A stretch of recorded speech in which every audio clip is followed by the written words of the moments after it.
Spammy, have you ever been on a road trip before? The longest I've been is probably Kelowna. Winterland, tell me all your secrets. If you wanna. Fill me in on your wildest It is pretty bitter. You know, I've always lived in the cities, but one place I've never been to is a First Nation reservation. There is no permission to come on this land without a Statlian member. Yeah, see? And then there's fighting, look at that. Keep on pulling, keep on pulling. I've always been so interested in all this like First Nation stuff. I've never visited one in Canada. It's like a workout.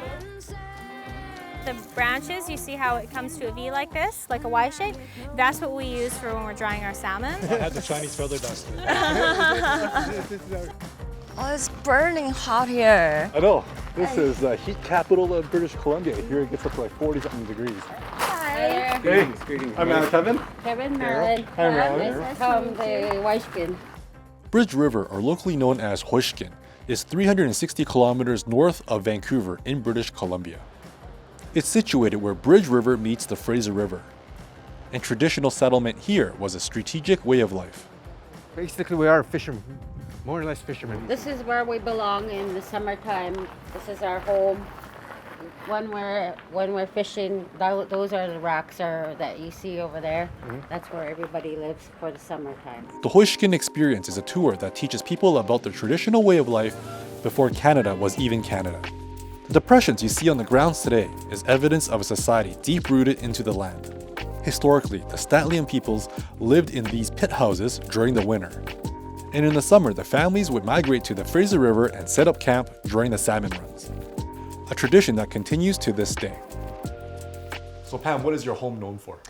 My home Harbin is known for the super low temperature and then the ice sculpture and the snow sculpture. I'll show you something here too. Oh no, see, this is our old hemp. See, a lot of people don't know this. This is our hemp. This is what we made ropes out of at one time. A lot of people are not aware of this. Hemp? A lot of varieties of this. You know what this is? Sage. We have a lot of varieties. This is many different varieties of sage. Go like that. Smell it. People do this. Smells good.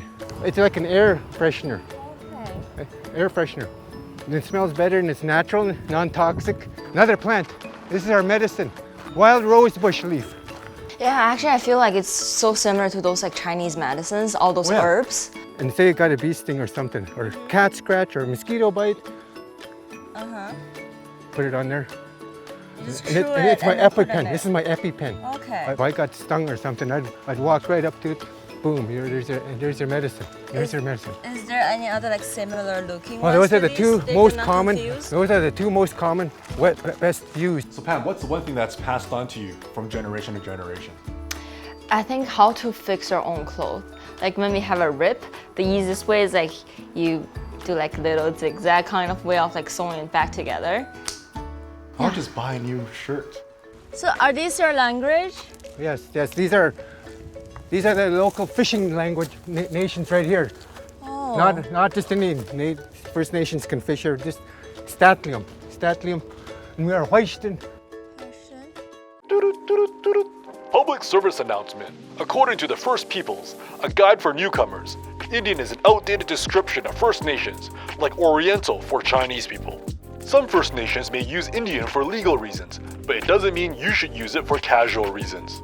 Up on top is Shekelwash, Shakolash, Titikit, Tikatit, yes, and Shalat, Chalash, Squalax, up in the corner, Squalus, Hachlip, Haklip, and here's Bridge River, Xwisten. Christian. Oh, we are Xwisten, here, yes, right? that's us, Christian yes, is yes. us. Okay. That's all of the surrounding nations here, just from, not Lytton's not involved. Okay. It's just So there's seven seven. around here. Basically, this is just to telling you who's allowed to fish here, right? According to First Peoples, a guide for newcomers, there are 203 First Nation bands in BC and 614 across Canada. Many times in British Columbia, you'll hear a phrase similar to this. I'd like to acknowledge the Coquitlam First Nation, upon whose traditional territory we gather today. 95% of the First Nations bands in BC did not legally give up the rights of their land to Britain or Canada. Even in Vancouver, yeah, everybody's basically squatting. So this phrase recognizes this awkward detail and reminds us whose land we're actually on. 1980, Department of Fisheries and Oceans tried to shut the First Nations down. We had to say no. We even sent our elders and they came in there, they tried to take their nets right out of our hands. It's their staple, it's a part of our life, you know? It's part of our history. Yeah, like I didn't know like there's so many conflicts between the government and also like the First Nation, even like as detailed as like how they're fishing. And then, you know, like in high school, we don't really learn things about that. I've been here for 52 years. Can you believe it? 52 years I've been fishing. And this is where my camp is right here. My fishing camp is right here in this area. And I caught my first salmon behind that painting. You see the painting down there? There's some fishing rocks. Oh yeah. There's some fishing rocks on the other side that are really good, that are my family's rocks, that have been my family's rocks for generations, I suppose. You know, I don't have that growing up in Canada because my parents were immigrants. And I don't have generations upon generations of a history here. And I barely even know what my history is in China. And I think it's something that's really important that I should be looking into. See how wide it is that way? You know, when you come up the valley? Now it's going to come through and look at the bottleneck. Look at that. So now it's just shooting through there. I get wind up there. I can have wind right there, a real good drying wind for about 2-3 weeks. Instead of fire or smoke to dry their salmon, the Statlian peoples use nature to their advantage. See, there's deer tracks. You can see deer tracks on our trail even. Deer tracks? Yeah, oh, see? there are. Yeah. They're like little paw prints. So this is where you hang all yes, the salmon. This is where the salmon will hang. This is where the salmon hangs, see? You can have 1, 2, 3, 4, 5. You can have about 12 there, eh? See, per pole. Fishing season is during August, and we were a bit early. Right there, see it? Did you see it again? Did Yeah, you see I've it? seen it. Yep. See, you got it, see? Well, keep. Spring? It could be, eh? Look like a spring. I seen one right there, right there. It's the first one that I've seen jump this year. Have you seen any jump this year? See, so that they're here. We wanted to try fishing in the river, but it's too dangerous, so... Okay, this is what it's gonna look like. This is how she's gonna sit when she's fishing. And the river's only gonna come up to about here. And it's gonna be bobbling around, okay? This is how the river feels. Feel that? Feel that? That's pretty wild, eh? And see that string right there? Okay, when I do this, let go of that. Pull that, pull.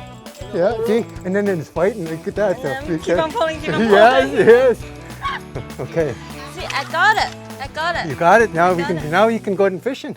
First of all, Daryl did a great job. I feel like I was catching a fish, but like seriously, like the resistance, I felt like I was doing a workout. Like after I took it off, I can see like a mark here because of the strain.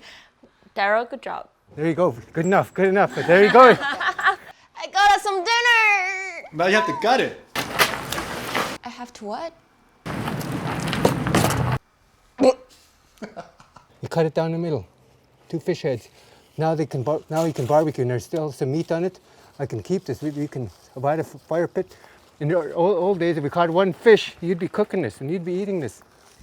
A Japanese person showed me that. Showed me that. You know what I appreciate? We can share culture through food. I'll get to a point, and then you can jump in, okay, Pam? Okay. A lot of times springs are white. There's 2 different color spring salmon. Caviar. You can eat them. You can cook them and eat them. I eat them. All the bone is out.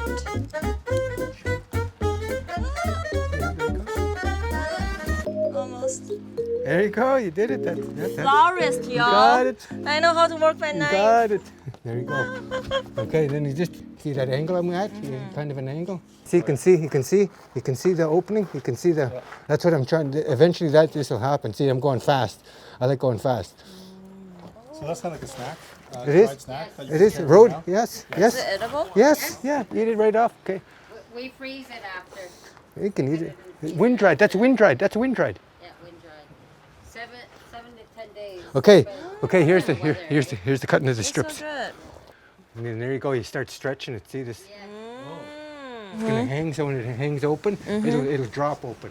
If I did it this way, it'll just droop like it did there, right? This fish is soft. Well, I learned, always respect the nature because nature is basically what's feeding you, what's providing for you medicine or food. Don't ever be too greedy. Don't ever take too much, and then protect it. And then as well as, the traditions. Although I'm used to filming Pam and her often fancy lifestyle from our show, HBIC Ultra Rich Asian Girls, it's interesting to see her out of her element and into learning about First Nations culture in Canada. And I'm happy we're able to share this experience together. Do you love living here, like to surround all this nature? Yes, I do. Yes. You're like a protector. Yes. My kids, I gotta teach my kids how everything's done, right? Yes. Traditionally,